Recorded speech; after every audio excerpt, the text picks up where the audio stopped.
აფხაზეთის ავტონომიური რესპუბლიკის მთავრობის თავმჯდომარე იტალიის ელჩი შეხვდა ლევან გალობლიშვილმა დიპლომატს ვალერი არქანიას სახელობის არტ-გალერეაში განთავსებული აფხაზეთიდან დევნილი მხატვრების ნამუშევრები და სოხუმის სახელმწიფო დრამატული თეატრის დარბაზი დაათვალიერებინა. მხარეებმა იმსჯელეს ოკუპირებულ აფხაზეთში არსებულ რთულ ვითარებაზე და ადგილობრივი მოსახლეობის გამოწვევებზე.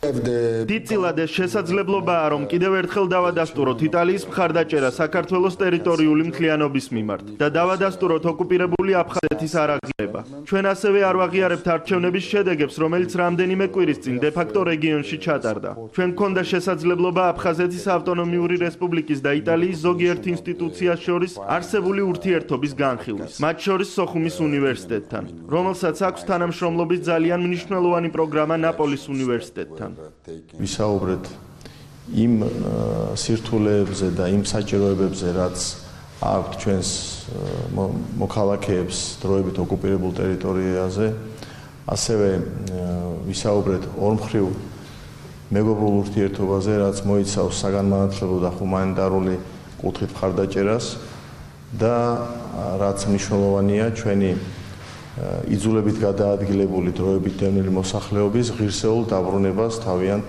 სახლებში.